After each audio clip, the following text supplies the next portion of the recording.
ప్రజల సమస్యలను పరిష్కరిస్తానంటూ కల్లబొల్లి మాటలు చెప్పి అధికారంలోకి వచ్చిన వైసీపీ ప్రభుత్వం ప్రజా సంక్షేమాన్ని పక్కన పెట్టిందని, దీంతో ప్రజలు తీవ్ర ఇబ్బందులు పడుతున్నారని రాష్ట్ర పొలిట్ బ్యూరో సభ్యుడు శ్రీనివాసులు రెడ్డి, కడప టీడీపీ అసెంబ్లీ అభ్యర్థి రెడ్డెప్పగారి మాధవిలు పేర్కొన్నారు. ఆదివారం కడపలోని 21వ డివిజన్ ఎర్రముక్కపల్లిలో సీనియర్ నాయకుడు అందరి బాలరాజు వారి అనుచరులతో ఆత్మీయ సమావేశం నిర్వహించారు.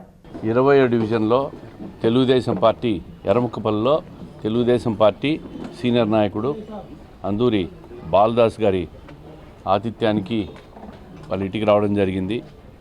అందరూ కూడా తెలుగుదేశం పార్టీకి మద్దతు ఇవ్వాలని చెప్పి ఆయన అందరినీ కూడా ఈ స్థానికంగా ఉన్న ఏరియాలో అందరినీ కూడగట్టి అందరినీ తీసుకురావడం చాలా సంతోషంగా ఉంది. కడపలో ఎక్కడికి పోయినా కూడా తెలుగుదేశం పార్టీకి బ్రహ్మరథం పడుతున్నారు. కడప వైసీపీ ఖాళీ అయ్యే పరిస్థితికి వచ్చేసింది.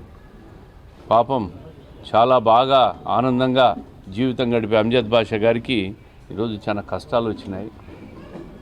బాగా నిద్రపోయేవాడు, బాగా తినేవాడు, బాగా పండుకునేవాడు, బాగా రెస్ట్ తీసుకునేవాడు. ఈరోజు తెలుగుదేశం పార్టీ ఉరకలేస్తూ ఉంటే చూసి నిద్ర పట్టక మేము ఎక్కడికి పోతే అక్కడికే వస్తున్నాడు. ఏ నాయకుడు మా పార్టీలో చేరితే ఆ నాయకుడిని పోయి బుజ్జగించే ప్రయత్నం చేస్తూ ఉన్నాడు.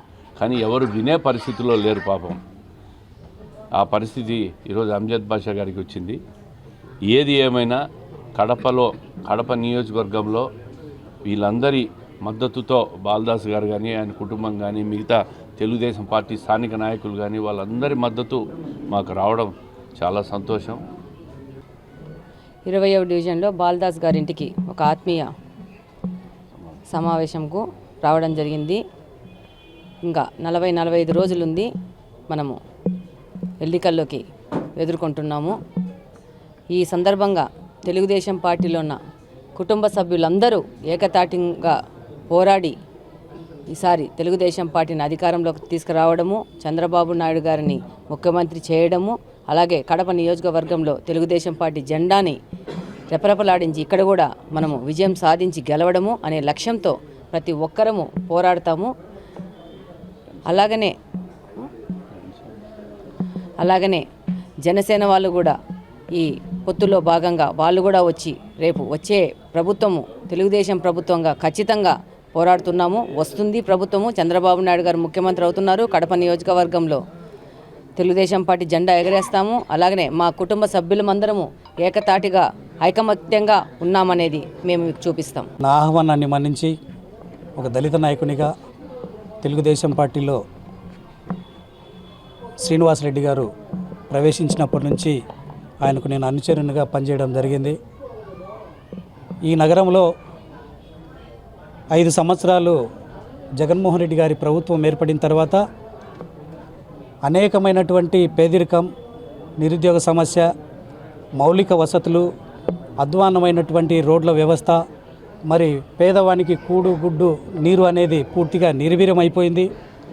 చంద్రబాబు నాయుడు గారు ఒక మంచి ఆలోచన విధానంతో 33% మహిళలకు టికెట్లు ఇవ్వాలనే ఉద్దేశంతో ఒక మంచి మహిళను ఉన్నతమైనటువంటి కుటుంబంలో ఆదర్శవంతమైనటువంటి మహిళా నాయకురాలిగా ఈ నియోజకవర్గానికి తెలుగుదేశం పార్టీ అభ్యర్థిగా ఎన్నిక చేసి ప్రజలకు సేవ చేయమని ప్రజల్లోకి పంపించడం జరిగింది చంద్రబాబు నాయుడు గారు.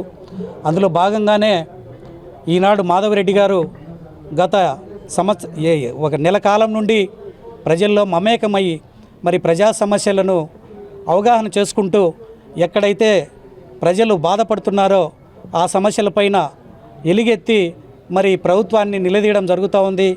నిజంగా ఇటువంటి మహిళ తెలుగుదేశం పార్టీకి రావడం అనేది తెలుగుదేశం చేసుకున్నటువంటి గొప్ప వరంగా మేము భావించాల్సినటువంటి అవసరం ఉంది.